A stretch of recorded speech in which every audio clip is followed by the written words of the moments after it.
أعوذ بالله من الشيطان الرجيم بسم الله الرحمن الرحيم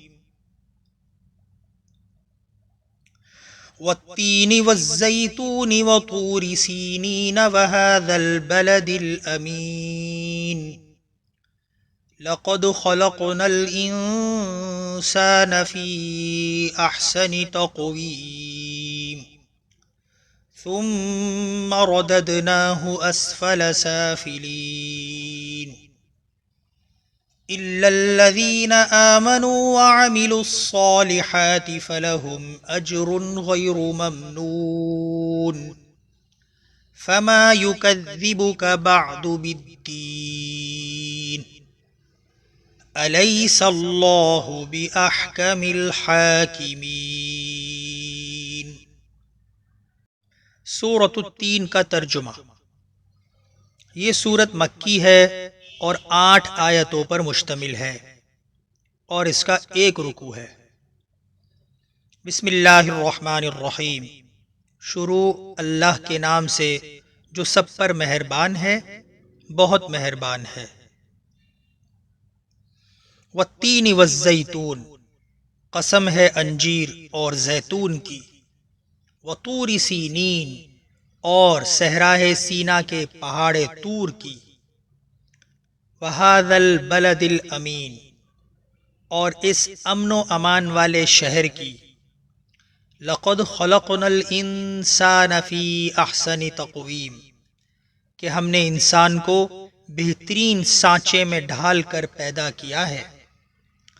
ثم رددناہ اسفل سافلین، پھر ہم اسے پستی والوں میں سب سے زیادہ نچلی حالت میں کر دیتے ہیں۔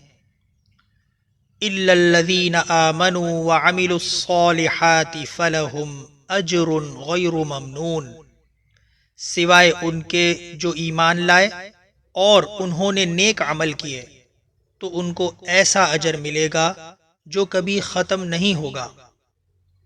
فما یکذبک بعد بالدین، پھر اے انسان وہ کیا چیز ہے جو تجھے جزا و سزا کو جھٹلانے پر آمادہ کر رہی ہے۔ الیس اللہ باحکم الحاکمین، کیا اللہ سارے حکمرانوں سے بڑھ کر حکمران نہیں ہے؟ سورۃ التین کی تشریح۔ انجیر اور زیتون فلسطین اور شام میں سب سے زیادہ پیدا ہوتے ہیں، اس لیے ان سے فلسطین کے علاقے کی طرف اشارہ ہے جہاں حضرت عیسیٰ علیہ السلام کو پیغمبر بنا کر بھیجا گیا تھا اور انہیں انجیل عطا فرمائی گئی تھی۔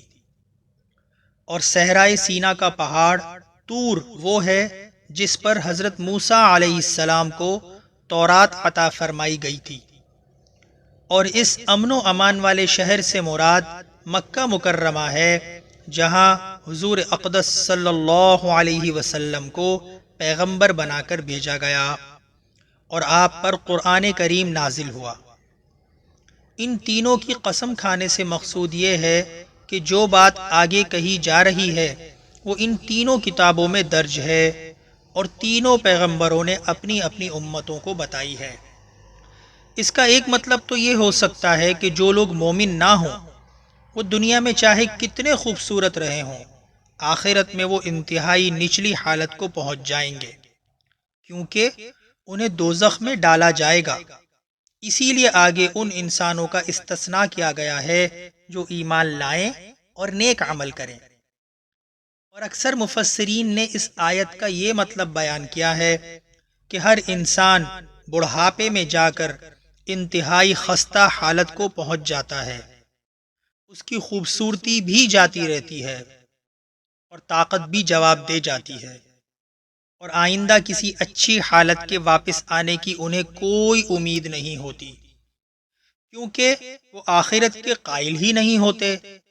البتہ نیک مسلمان چاہے اس بڑھاپے کی بری حالت کو پہنچ جائیں، لیکن ان کو یہ یقین ہوتا ہے کہ یہ بری حالت عارضی ہے اور آگے دوسری زندگی آنے والی ہے جس میں انشاءاللہ انہیں بہترین نعمتیں میسر آئیں گی اور یہ عارضی تکلیفیں ختم ہو جائیں گی۔ اس احساس کی وجہ سے ان کی بڑھاپے کی تکلیفیں بھی ہلکی ہو جاتی ہیں۔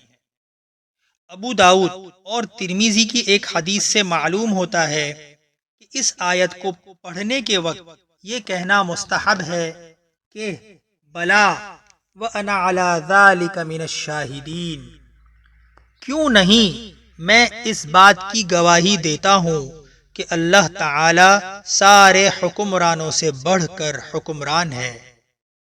جزاکم اللہ خیرا۔